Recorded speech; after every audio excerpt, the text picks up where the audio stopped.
Radio Crowbar. Radio Crowbar.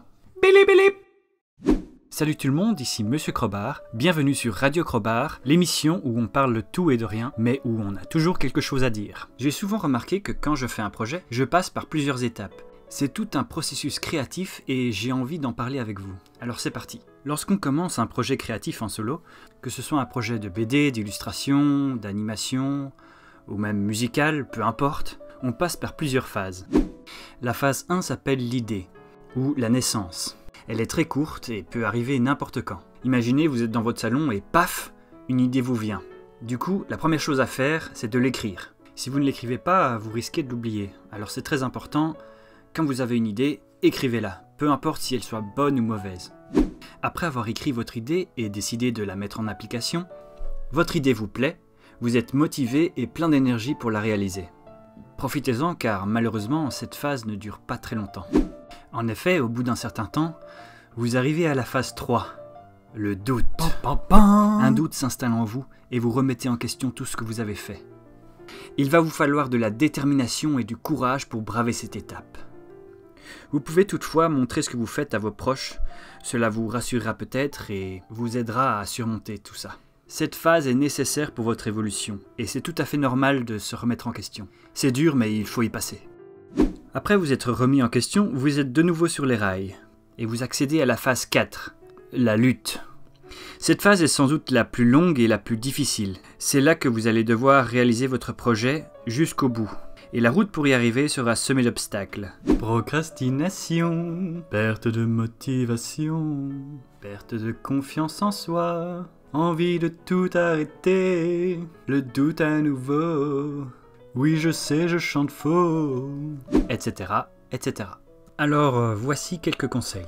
Faites des pauses toutes les 2 heures, de 5 ou 10 minutes, pas plus. Cela vous permettra de vous reposer et de rester motivé pour la suite.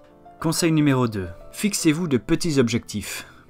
Et faites une checklist. Vous verrez, ça vous motivera et vous pourrez continuer plus facilement. Conseil numéro 3. Coupez tout. Notre monde est envahi de distractions. Internet, la télé, le téléphone, la radio. Et toutes ces distractions mènent à la procrastination. Et la procrastination, c'est l'enfer. Elle empêche la créativité et amène le doute et la culpabilité. Certes, les distractions font du bien de temps en temps, mais il ne faut pas en abuser. Mon dernier conseil est donc de garder une petite partie de la journée pour vous distraire, après avoir réalisé vos petits objectifs. Ce sera votre récompense de la journée et cela vous motivera pour la suite.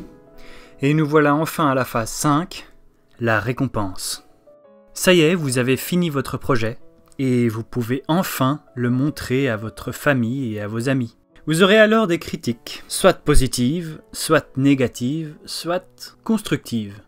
C'est une étape chouette et très importante pour vous améliorer. Je vous conseille d'écouter attentivement les critiques, qu'elles soient positives ou négatives, et de prendre vraiment le temps de les digérer. Cela vous permettra de vous remettre en question pour vos projets futurs.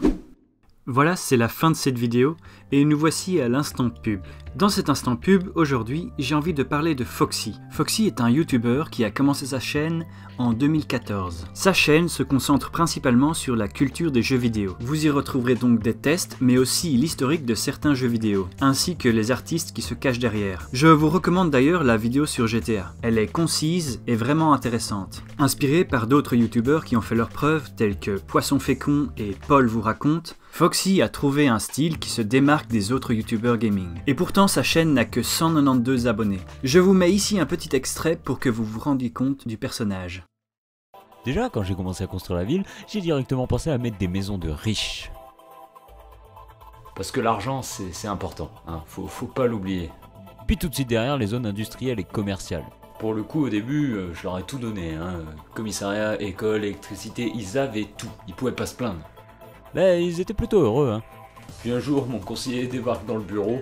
Monsieur le maire, Qu'est-ce qui vous arrive? il faut absolument que vous passiez votre permis d'hélicoptère. Qu'est-ce que j'en ai à foutre? Monsieur, vous devez le faire parce que sinon votre popularité baissera. Puis c'est comme ça que je me suis retrouvé à piloter un hélicoptère. Putain, que ça se conduisait mal, cette merde.